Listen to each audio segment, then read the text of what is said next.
Hi ಎಲ್ರಿಗೂ ನಮಸ್ಕಾರ. ನೀವು ನೋಡ್ತಾ ಇದ್ದೀರಾ ಟೆಕ್ಟ್ರೋ ಕನ್ನಡ ಯೂಟ್ಯೂಬ್ ಚಾನಲ್. ನಾನು ಆ ಥರ ತಮ್ಮೇಲೆ ಹಾಕೋದಕ್ಕೆ ಒಂದು ಕಾರಣ ಇದೆ. ಏನಪ್ಪ ಅಂತಂದರೆ ಈ ವಿಡಿಯೋ ನೀವು ನೋಡಿ ನಿಮ್ಗೆ ಗೊತ್ತಾಗುತ್ತೆ. ಎಲ್ಲರೂ ಕೂಡ ಈ ಒಂದು ವಿಡಿಯೋ ನೋಡಿ ಅನ್ನೋ ಒಂದು ಕಾರಣಕ್ಕೆ ನಾನು ಆ ಥರ ತಮ್ಮೇಲೆ ಹಾಕಿದ್ದೀನಿ. ಏನಪ್ಪ ಅಂತಂದರೆ ಸ್ಕ್ಯಾಮ್ಗಳು, ಇತ್ತೀಚೆಗೆ ಸ್ಕ್ಯಾಮ್ಗಳು ತುಂಬಾ ಆಗ್ತಿವೆ. ಅಲ್ಲಿ ಆ ಥರ ಸ್ಕ್ಯಾಮ್ ಆಯಿತು, ಇಲ್ಲಿ ಈ ಥರ ಸ್ಕ್ಯಾಮ್ ಆಯಿತು ಅಂತ ತುಂಬ ಜನ ನೀವು ಕೂಡ ಕೇಳಿರ್ಬೋದು, ಅಥವಾ ಟಿ ವಿಯಲ್ಲಿ, ಇನ್ಸ್ಟಾಗ್ರಾಮಲ್ಲಿ, ಫೇಸ್ಬುಕ್ಕಲ್ಲಿ ಈ ಥರ ಬಂದಿರ್ಬೋದು. ನಾನು ಒಂದು 12 ಪಾಯಿಂಟ್ ಮಾಡಿದ್ದೇನೆ. ಏನಪ್ಪ ಅಂತಂದರೆ ಸ್ಕ್ಯಾಮರ್ಸ್ಗಳು ಈ ಥರ ನಿಮಗೆ ಸ್ಕ್ಯಾಮನ್ನು ಮಾಡ್ಬೋದು. ಇದರಿಂದ ನೀವು ದೂರ ಇರಿ. ಈ ಥರ ನಿಮಗೆ ಏನಾದರೂ ಆಗೋಗಿ ಬಂದರೆ ನೀವು ತಿಳ್ಕೊಂಬಿಡಿ ಅದು ಸ್ಕ್ಯಾಮ್ ಅಂತ. ಈ ಒಂದು ವಿಡಿಯೋದಲ್ಲಿ ನೀವು ಕಂಪ್ಲೀಟ್ ಅಂತ ಮಾಹಿತಿನ ತಿಳಿಸ್ಕೊಡ್ತೇನೆ. ಇದುವರೆಗೂ ನೀವು ನಮ್ಮ ಚಾನಲ್ ಸಬ್ಸ್ಕ್ರೈಬ್ ಆಗಿಲ್ಲ ಅಂದರೆ ಸಬ್ಸ್ಕ್ರೈಬ್ ಮಾಡಿ, ಲೈಕ್ ಮಾಡಿ, ಶೇರ್ ಮಾಡಿ, ಆಗೋ ಪಕ್ಕದ ಬೇಕಂದ್ರೆ ಕ್ಲಿಕ್ ಮಾಡಬಹುದು. ಸ್ಕ್ಯಾಮರ್ಸ್ಗಳು ನಿಮಗೆ ಯಾವೆಲ್ಲ ರೀತಿ ಸ್ಕ್ಯಾಮ್ ಮಾಡ್ತಾರೆ ಅಂತ ಈಗ ನಿಮಗೆ ಸ್ಟೆಪ್ ಬೈ ಸ್ಟೆಪ್ ನಿಮಗೆ ತಿಳಿಸ್ಕೊಡ್ತೀನಿ. ನೋಡಿ ಈಗ ಬಂದ್ಬಿಟ್ಟು ಫಸ್ಟ್ ಒಂದು ಡಿಜಿಟಲ್ ಅರೆಸ್ಟ್ ಅಂತ. ಏನಪ್ಪ ಅಂತಂದರೆ ನಿಮಗಿಬ್ಬರು ಫೋನ್ ಮಾಡ್ತಾರೆ. ಏನಪ್ಪ ಅಂತಂದರೆ ನಾವು ಮುಂಬೈ ಕಸ್ಟಮ್ ಅಂತ ನಾವು ನಿಮಗೆ ಫೋನ್ ಮಾಡ್ತಿರೋದು, ನಾವು ದೊಡ್ಡ ಅಧಿಕಾರಿಗಳು. ನಿಮ್ಮ ಹೆಸರಲ್ಲಿ ಯಾರೋ ಒಬ್ಬರು ಒಂದು ಬೇರೆ ದೇಶಕ್ಕೆ ಅಥವಾ ಒಂದು ಬೇರೆ ಊರಿಗೆ ಒಂದು ಪಾರ್ಸಲ್ ಹಾಕಿದ್ದಾರೆ. ಆ ಒಂದು ಪಾರ್ಸಲ್ನಲ್ಲಿ ಡ್ರಗ್ಸ್ ಇದೆ, ಲ್ಯಾಪ್ಟಾಪ್ ಇದೆ, ಕ್ರೆಡಿಟ್ ಕಾರ್ಡ್ ಇದೆ, ಈ ಥರ ನಿಮಗೆ ಫೋನ್ ಮಾಡ್ತಾರೆ. ಫೋನ್ ಮಾಡಿ ನಿಮ್ಮ ಕೈಲಿ ಎಷ್ಟಾಗುತ್ತೋ ಅಷ್ಟು ದುಡ್ಡು ಅವರು ಇಸ್ಕೊತಾರೆ. ಅವರು ಸ್ಕ್ಯಾಮರ್ಸ್ಗಳು. ಈ ಥರ ಏನಾದರೂ ನಿಮಗೆ ಫೋನನ್ನು ಬಂದರೆ ಅದನ್ನು ಅವಾಯ್ಡ್ ಮಾಡಿ. ಅವರು ಸ್ಕ್ಯಾಮರ್ಸ್ಗಳು. ಈ ಥರ ಒಂದು ಸ್ಕ್ಯಾಮು ನನಗೆ ಆಗಿತ್ತು, ಬಟ್ ನಾನು ಆ ಒಂದು ವಿಡಿಯೋ ಇದೇ, ಬೇಕಾದರೆ ನೀವು ಅದನ್ನು ನೋಡಬಹುದು. ನಾನು ಅದನ್ನು ಅವಾಯ್ಡ್ನ ಮಾಡಿದೆ. ನಮ್ಗೆ ಗೊತ್ತು ಆ ಥರ ಆಗುತ್ತೆ ಅಂತ. ಇನ್ನೇನಪ್ಪ ಅಂತಂದರೆ ಮುಂದೆ ಬಂದ್ಬಿಟ್ಟು ATM ಫ್ರಾಡ್ ಕಾಲ್. ನಿಮಗೆ ನಿಮ್ಮ ಒಂದು ಬ್ಯಾಂಕ್ ಥರ ನಿಮಗೆ ಫೋನ್ ಮಾಡ್ತಾರೆ. ಏನಪ್ಪ ಅಂತಂದರೆ ನಿಮ್ಮ ಒಂದು ATM ಎಕ್ಸ್ಪೈರ್ ಆಗಿದೆ ಅಂತ ಫೋನ್ ಮಾಡ್ತಾರೆ. ಮಾಡಿಬಿಟ್ಟು ನಿಮ್ಮ ಒಂದು ATM ಕಾರ್ಡ್ ನಂಬರ್ ಹೇಳಿ ಅಂತ ಹೇಳ್ತಾರೆ. ATM card number, CVV code ತೊಗೋತಾರೆ. ನಿಮ್ಮೊಂದು ಬ್ಯಾಂಕಲ್ಲಿರುವಂಥ ಒಂದು ಎಲ್ಲ ದುಡ್ಡು ಖಾಲಿ ಮಾಡ್ತಾರೆ. ಈ ಥರ ಒಂದು ಸ್ಕ್ಯಾಮ್ ಆಗುತ್ತೆ. ಆ್ಯಕ್ಚುಲಿ RBI ರೂಲ್ಸ್ ಪ್ರಕಾರ ಯಾವುದೇ ಒಂದು ಬ್ಯಾಂಕು ಕಸ್ಟಮರ್ಗೆ ಫೋನ್ ಮಾಡಲ್ಲ. ನಿಮ್ಮೊಂದು ATM ಕಾರ್ಡ್ ಎಕ್ಸ್ಪೈರ್ ಆಗಿದೆ, OTP ಅಂತ ಯಾರು ಕೂಡ ಹೇಳಲ್ಲ. ಈ ಥರ ಬಂದು ತಿಳ್ಕೊಂಬಿಡಿ ಅದೊಂದು ಸ್ಕ್ಯಾಮ್ ಅಂತ. ಇನ್ನು ಮುಂದೆ ಬಂದ್ಬಿಟ್ಟು ಡೆಲಿವರಿ OTP ಸ್ಕ್ಯಾಮ್. ಏನಪ್ಪ ಅಂತಂದರೆ ನೀವು ಯಾವುದೇ ಒಂದು ಆ್ಯಪಲ್ಲಿ, ಈ ಒಂದು ಅಮೆಝಾನ್, ಫ್ಲಿಪ್ಕಾರ್ಟಲ್ಲಿ ನೀವು ಯಾವುದೇ ಒಂದು ಪಾರ್ಸಲ್ ಆರ್ಡರ್ ಮಾಡಿರಲ್ಲ. ಆದರೆ ನಿಮಗೊಂದು ಫೋನ್ ಬರುತ್ತೆ, ನಿಮ್ಮೊಂದು ಹೆಸರಲ್ಲಿ ಪಾರ್ಸಲ್ ಬುಕ್ ಆಗಿದೆ ಅಂತ. ಪಾರ್ಸಲ್ ಬೇಡಪ್ಪ ಅಂತಂದರೆ ಅವರು ಕ್ಯಾನ್ಸಲ್ ಮಾಡ್ತೀನಿ ಅಂತ ಹೇಳ್ತಾರೆ. ನಿಮ್ಗೊಂದು OTP ಕಳಿಸ್ತಾರೆ. ಆ ಒಂದು OTP ನೀವು ಹೇಳಿದ್ರೆ ಮುಗಿದೋಯ್ತು, ಸ್ಕ್ಯಾಮ್, ದುಡ್ಡೆಲ್ಲ ಖಾಲಿ ಆಗ್ಬೋದು. ಈ ಥರನೂ ಸ್ಕ್ಯಾಮ್ ಆಗುತ್ತೆ. ಇದರಿಂದ ಹುಷಾರಾಗಿರಿ. ಇನ್ನು ಮುಂದೇನಪ್ಪ ಅಂತಂದರೆ ಫೇಕ್ ಪೊಲೀಸ್. ನಿಮಗಿಬ್ಬರು ಪೊಲೀಸನ್ನು ಫೋನ್ ಮಾಡ್ತಾರೆ. ನಿಮಗಿಬ್ಬರು ಪೊಲೀಸರು ಫೋನ್ ಮಾಡ್ತಾರೆ. ಆ್ಯಕ್ಚುಲಿ ಇದನ್ನು ಮಾಡೋದು ವಾಟ್ಸಪ್ ಕಾಲೆಲ್ಲ ಮಾಡ್ತಾರೆ. ಏನಪ್ಪ ಅಂದರೆ ನಿಮ್ಮ ಮಗ ಮತ್ತು ಅವರ ಸ್ನೇಹಿತರು ಸೇರಿ ಒಂದು ಹುಡುಗಿನ ರೇಪ್ ಮಾಡಿದ್ದಾರೆ ಅಂತ ಫೋನ್ ಮಾಡ್ತಾರೆ. ಆವಾಗ ನೀವು ಮಾಡ್ತೀರಾ, ಹೆದರಿ ಈ ಕೇಸನ್ನು ಮುಚ್ಚಿ ಹಾಕೋದಕ್ಕೆ ಲಕ್ಷ ರೂಪಾಯಿ ಅವರು ಕೊಡ್ತೀರಾ. ಬಟ್ ಅವರು ಪೊಲೀಸ್ ಆಗಿರಲ್ಲ. ಈ ಥರ ಆಗಿದೆ. ಇದು ಒಂದು ರೀತಿ ಸ್ಕ್ಯಾಮು. ಇನ್ನು ಮುಂದೆ ಏನಪ್ಪ ಅಂತಂದರೆ ಈ ಒಂದು ಸ್ಕ್ಯಾಮು ಮೊನ್ನೆ ಆಗಿದೆ. ಏನಪ್ಪ ಅಂತಂದರೆ ನಮ್ಮ ಕರ್ನಾಟಕದಲ್ಲೇ ಆಗಿದೆ. ಏನಪ್ಪ ಅಂತಂದರೆ ಒಬ್ಬ ಟೆಕ್ಕಿಗೆ ಒಬ್ಬರು ಪಾರ್ಸಲ್, ಒಂದು ಫೋನನ್ನು ಅವರು ಪಾರ್ಸಲ್ ಮಾಡ್ತಾರೆ. ಒಂದು ಫೋನು ನಿಮಗೆ ಕ್ಯಾಶ್ಬ್ಯಾಕಲ್ಲಿ ಸಿಕ್ಕಿದೆ ಅಥವಾ ನೀವು ವಿನ್ ಆಗಿದ್ದೀರ ಅಂತವರು ಪಾರ್ಸಲ್ನ ಕಳಿಸ್ತಾರೆ. ಏನಪ್ಪ ಅಂತಂದರೆ ಆ ಒಂದು ಫೋನ್ನ ನೀವಾದರೂ ತೊಗೊಂಡು ನಿಮ್ಮೊಂದು ಸಿಮ್ಮನ್ನು ಹಾಕ್ತೀರಾ, ಎಲ್ಲವನ್ನು ಹಾಕ್ತೀರಾ. Google pay, PhonePe, banking application ಎಲ್ಲವನ್ನು ಅದರಲ್ಲಿ ನೀವು ಇನ್ಸ್ಟಾಲ್ ಮಾಡ್ತೀರಾ. ಆ ಒಂದು ಫೋನು ಕ್ಲೋನ್ ಆಗಿರುತ್ತೆ. ಏನಪ್ಪ ಅಂತಂದರೆ ನಿಮಗೆ ಕಳಿಸಿರುವಂಥ ಒಂದು ಫೋನು ಬೇರೆ ಡಿವೈಸ್ಗೆ ಅದು ಕನೆಕ್ಟ್ ಆಗಿರುತ್ತೆ. ಕನೆಕ್ಟ್ ಆದಾಗ ನೀವು ಪ್ರತಿಯೊಂದು ನೀವೇನು ಹಾಕ್ತಿರಲ್ಲ, ಯೂಸರ್ ನೇಮು, ಪಾಸ್ವರ್ಡ್, OTP ಎಲ್ಲ ಅವರಿಗೆ ಹೋಗುತ್ತೆ. ಆವಾಗ ದುಡ್ಡೆಲ್ಲ ನಿಮ್ಮ ಅಕೌಂಟಲ್ಲಿ ಖಾಲಿ ಆಗ್ಬೋದು. ಖಾಲಿ ಆಗಿದೆ. ಮೊನ್ನೆ ನಮ್ಮ ಕರ್ನಾಟಕದ ಬೆಂಗಳೂರಲ್ಲಿ ಒಬ್ಬ ಟೆಕ್ಕಿಗೆ 2.8 crore ಆಗಿದೆ. ಈ ಥರ ನೋಡಿ ಯಾವ ರೀತಿ ಸ್ಕ್ಯಾಮ್ ಮಾಡ್ತಾರೆ. ಈ ಥರ ನಿಮಗೆ ಏನಾದರೂ ಫೋನ್ ಬಂದರೆ ನೀವು ತಿಳ್ಕೊಂಬಿಡಿ ಅದು ಸ್ಕ್ಯಾಮ್ ಅಂತ. ಇನ್ನು ಮುಂದೇನಪ್ಪ ಅಂತಂದರೆ ಈಗ ಯಾರೊಬ್ಬ ಬರ್ತಾರೆ ನಿಮ್ಮ ಹತ್ರ, ಅವರು ನಿಮಗೆ ಯಾರಂತ ಗೊತ್ತಿರಲ್ಲ. ನಿಮ್ಮ ಒಂದು ಫೋನ್ ಅವರು ತೊಗೊತಾರೆ. ಏನಪ್ಪ ಅಂದರೆ ನನ್ನ ಒಂದು ಫೋನಲ್ಲಿ ಚಾರ್ಜ್ ಇಲ್ಲ, ಕರೆನ್ಸಿ ಇಲ್ಲ ಅಂತ ಅವ್ರು ಹೇಳ್ತಾರೆ. ನಿಮ್ಮ ಒಂದು ಫೋನನ್ನು ತೊಗೊತಾರೆ, ಫೋನ್ ಮಾಡ್ತಾರೆ. ನಿಮ್ಮ ನಂಬರ್ನ ಬೇರೆ ಒಂದು ನಂಬರಿಗೆ ಅವರು ಕಾಲ್ ಫಾರ್ವರ್ಡ್ ಮಾಡ್ತಾರೆ. ಫಾರ್ವರ್ಡ್ ಮಾಡಿದ ಮೇಲೆ ನಿಮಗೆ ಬರುವಂಥ ಒಂದು ಪ್ರತಿಯೊಂದು OTP ಕಾಲ್ ಅವ್ರು ಹೋಗುತ್ತೆ. ಈ ರೀತಿಯೂ ಸ್ಕ್ಯಾಮ್ ಆಗುತ್ತೆ. ಇನ್ನು ಮುಂದೇನಪ್ಪ ಅಂತಂದರೆ KBC, ಮೆಶೋ, ಅಮೆಝಾನ್, ಫ್ಲಿಪ್ಕಾರ್ಟ್ ಈ ಥರ ಯಾವುದೋ ಒಂದು ಆ್ಯಪಿಂದ ಅಥವಾ ಯಾವುದೋ ಒಂದು ಇದರಿಂದ ನಿಮಗೆ ಒಂದು ಗ್ರೀಟಿಂಗ್ಸ್ ಬರುತ್ತೆ. ನೀವು 10 ಲಕ್ಷ ರೂಪಾಯಿ ಗೆದ್ದಿದ್ದೀರಾ ಅಥವಾ 1 ಕೋಟಿ ರೂಪಾಯಿ ಗೆದ್ದಿದ್ದೀರಾ, ನಿಮಗಿದು ವಿನ್ ಆಗಿದೆ, ಸ್ಕ್ರ್ಯಾಚನ್ನು ಮಾಡಿ ಅಂತ.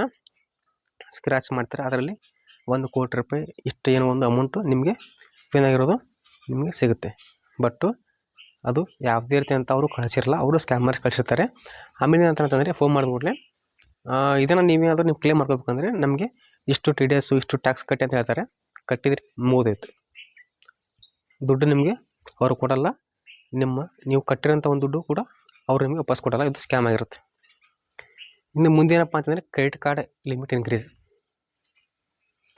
ಈ ಏನಪ್ಪ ಅಂತಂದರೆ ನಿಮಗೆ ಬ್ಯಾಂಕ್ದವ್ರು ಫೋನ್ ಮಾಡಿಬಿಟ್ಟು ನಿಮ್ಮೊಂದು ಕ್ರೆಡಿಟ್ ಕಾರ್ಡ್ ಲಿಮಿಟ್ ಕಡಿಮೆ ಇದೆ, ಅದನ್ನು ನಾವು ಜಾಸ್ತಿ ಮಾಡ್ತೀವಿ ಅಂತ ಹೇಳ್ಬಿಟ್ಟು ನಿಮ್ಮ ಒಂದು credit card number, CVV code, OTP ತೊಗೊತಾರೆ. ಲಿಮಿಟ್ ಜಾಸ್ತಿ ಅಲ್ಲ, ಇದ್ದಂಥ ಒಂದು ಲಿಮಿಟ್ ಕೂಡ ಅವರು ಪೂರ ಜೀರೋ ಮಾಡ್ತಾರೆ. ಈ ಥರನೂ ಸ್ಕ್ಯಾಮ್ ಆಗುತ್ತೆ. ಇನ್ನು ಮುಂದೇನಪ್ಪ ಅಂತಂದರೆ ಫೇಕ್ ಫೋನ್ಪೇ ರಿವಾರ್ಡ್ಸ್. ನಿಮಗೆ ಫೋನ್ಪೇ ಕಂಪ್ನಿದವ್ರು ನಿಮಗೆ ಫೋನ್ ಮಾಡ್ತಾರೆ, ನಿಮಗೆ 3,000 ರೂಪಾಯಿ ಕ್ಯಾಶ್ಬ್ಯಾಕ್ ಬಂದಿದೆ ಅಂತ ಹೇಳ್ಬಿಟ್ಟು ಹೇಳ್ತಾರೆ. ಬಟ್ ಅವರು ಕ್ಯಾಶ್ಬ್ಯಾಕ್ ಕಳಿಸಿರಲ್ಲ. 3,000 ರೂಪಾಯಿ ನಿಮಗೆ ಅವರು ಮನಿ ರಿಕ್ವೆಸ್ಟನ್ನು ಕಳಿಸಿರ್ತಾರೆ ಪೇ ಮಾಡೋದಕ್ಕೆ.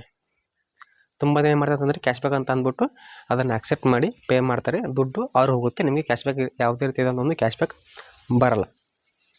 ಈ ರೀತಿಯೂ ಸ್ಕ್ಯಾಮ್ ಆಗುತ್ತೆ. ಇನ್ನು ಮುಂದೇನಪ್ಪ ಅಂತಂದರೆ ಫೇಕ್ ಫೋನ್ಪೇ. ಈ ಒಂದು ಹೆಚ್ಚಾನೆಚ್ಚು ಈ ಒಂದು ಸ್ಕ್ಯಾಮ್ ಆಗೋದು ಶಾಪ್ದವ್ರಿಗೆ, ಪೆಟ್ರೋಲ್ ಬಂಕ್ದವ್ರಿಗೆ, ಇವರಿಗೆಲ್ಲ ಸ್ಕ್ಯಾಮ್ ಆಗುತ್ತೆ. ಏನಪ್ಪ ಅಂದರೆ ಒಂದು ಫೇಕ್ ಫೋನ್ಪೇನವರು ಇನ್ಸ್ಟಾಲ್ ಮಾಡ್ತಾರೆ, ಹೋಟೆಲ್ಗೆ ಬರ್ತಾರೆ ಅಥವಾ ಪೆಟ್ರೋಲ್ ಏನೋ ಒಂದು ಹಾಕಿಸ್ತಾರೆ. ಅಷ್ಟೇ ಹೋಗುವಾಗ ಸ್ಕ್ಯಾನ್ ಮಾಡಿ ಫೋನ್ಪೇನ ಮಾಡ್ತಾರೆ. ಫೋನ್ಪೇ ಮಾಡಿದ್ದು ಒರಿಜಿನಲ್ ಫೋನ್ಪೇ ಮಾಡ್ತಾರೆ, ಬಟ್ಟು ನಿಮಗೆ ಯಾವುದೇ ರೀತಿ ಅಂತ ಒಂದು ಅಮೌಂಟು ಕ್ರೆಡಿಟ್ ಆಗಲ್ಲ. ಅವರ ಅಕೌಂಟಿಂದ ಯಾವುದೇ ರೀತಿ ಅಂತ ಒಂದು ಅಮೌಂಟ್ ನಿಮಗೆ ಬರಲ್ಲ. ಯಾಕಂದರೆ ಅವರು ಸ್ಕ್ಯಾಮರ್ಸ್ಗಳು, ಅವರು ಫೇಕ್ ಪೀಪಲು, ಅದೊಂದು ಫೇಕ್ ಆ್ಯಪ್. ಈ ರೀತಿ ಒಂದು ನಮ್ಮ ಊರಲ್ಲಿ ಅಂದರೆ ನಮ್ಮ ಕರ್ನಾಟಕದಲ್ಲಾಗಿದೆ. ಬಟ್ ಯಾವ ಜಿಲ್ಲೆ ಅಂತ ನಂಗೆ ಅಷ್ಟೊಂದು ಕಡೆ ಗೊತ್ತಿಲ್ಲ. ಏನಪ್ಪ ಅಂದರೆ 2-3 ಜನ ಹೋಟೆಲ್ಗೆ ಬರ್ತಾರೆ.